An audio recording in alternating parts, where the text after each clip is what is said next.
Good afternoon, everybody. My name is Chris Parkin. I'm the Lead Education Officer at the Museum of the History of Science. And like my colleague Sarah, I work in education, public engagement, particularly with secondary schools and higher education. And I thought it would be useful to share with you one particular instance of a special project that we've run recently, 2013, in partnership with one of the university departments, in this case the Department of Engineering Sciences, and the benefits that arose from this project. The funding for this project came from the Royal Academy of Engineering. That some of you may know that they run a programme of grants for public engagement called the Ingenious Programme to inspire creative public engagement with engineering and to give engineers an opportunity to share their stories, their passion and their expertise, and also to develop engineers' communication and public engagement skills. And that was one of the particular focuses for this project. The Museum of the History of Science, as some of you may know, is a wonderful collection of scientific instruments, some of them geeky, as we've heard, which are presented as cultural artifacts. And the museum's programme, which is very diverse, traditional lectures, seminars, but also many other kinds of public engagement, the special exhibitions, family days, and so on, really focuses on placing science in its historical and cultural contexts. So it provides a wonderful opportunity to foreground the role of creativity and inventiveness in science and technology, and that's where the inspiration for this particular project came from. So the aims of this project, Objects of Invention, were to create those opportunities to interpret the museum's collection in the light of engineering and design, and to provide young engineers with training and experience in communication and public engagement, of course to inspire our audiences, both schools and the general public, with ideas about engineering and design and the museum's collection, and to develop and expand the repertoire of the museum's education programme. The timeline for this project was roughly over 8 months, from November 2012, in which the initial recruitment of the young engineers took place, through training in January and February, early 2013, and various events that took place, from a family event in March through to study days in June and July for secondary schools. The young engineers were mostly postgraduates, and we had a handful of undergraduates involved as well. There was particular interest from some departments. The Department of Biomedical Engineering took particular interest, and this was partly because the grant funding for many of the research grants there had written into it the expectation that those engineers, those researchers, would get involved in some kind of public engagement.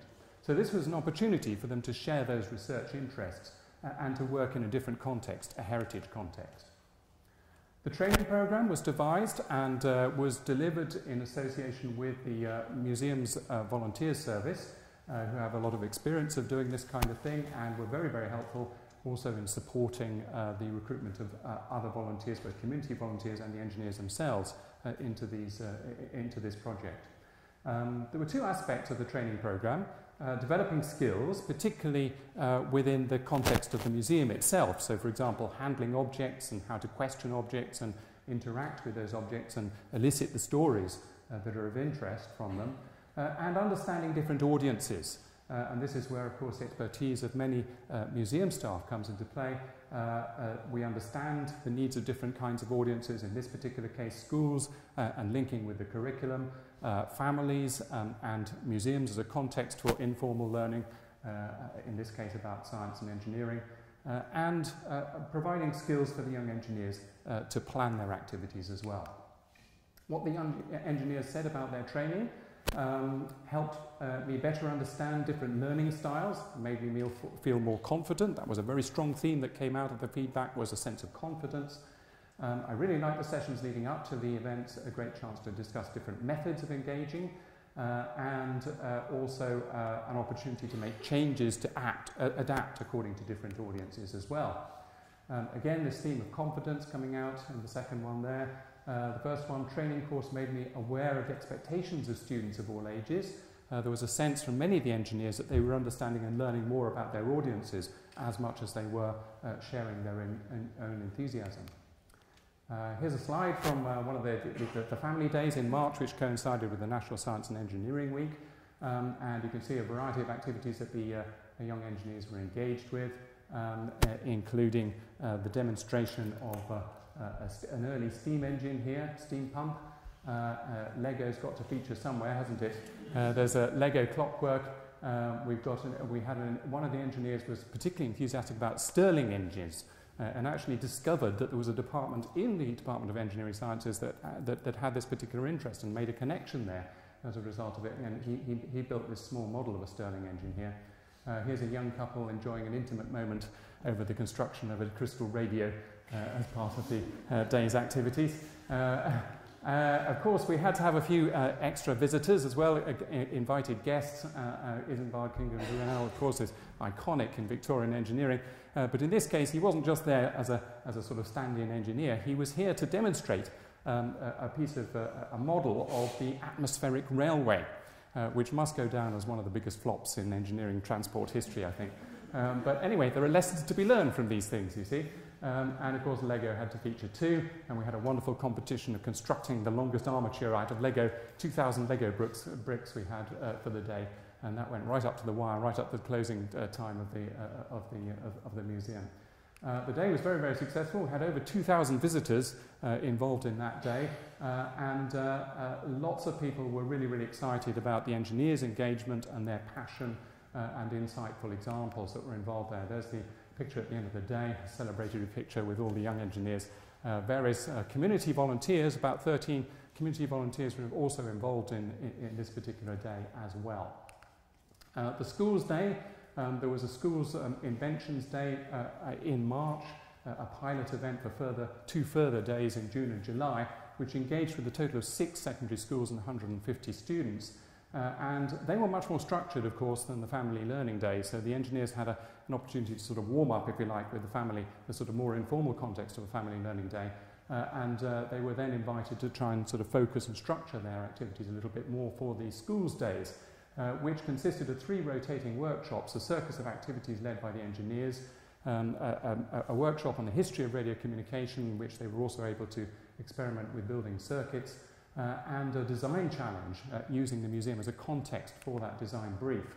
So here are the engineers involved in their various activities, and you can see, for example, in that case there's a workshop all about the construction of a crystal radio and understanding the circuitry and the nature of radio waves.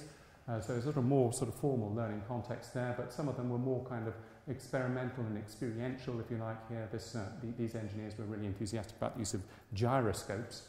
And here we've got other demonstrations going on, and a little bit more formal, sort of trying to analyse this great failure of the atmospheric railway here.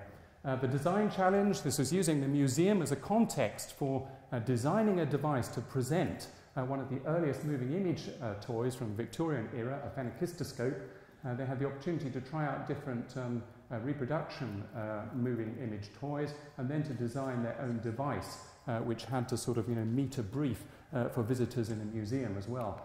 Here you can see they're making presentations. They did this in small groups of their devices to each other.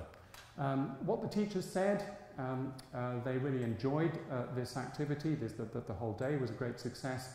The only sort of real criticism was that there wasn't enough time for the circuit of activities with the engineers. Very quickly, I'm moving on here just to highlight 3 benefits that the engineers really seemed to take away from this experience. One was that they really seemed to appreciate the opportunity to work in a historical context and to make those connections with their subject and historical links. They really enjoyed the opportunity to work with different audiences and to adapt to different audiences, and they felt more confident about that.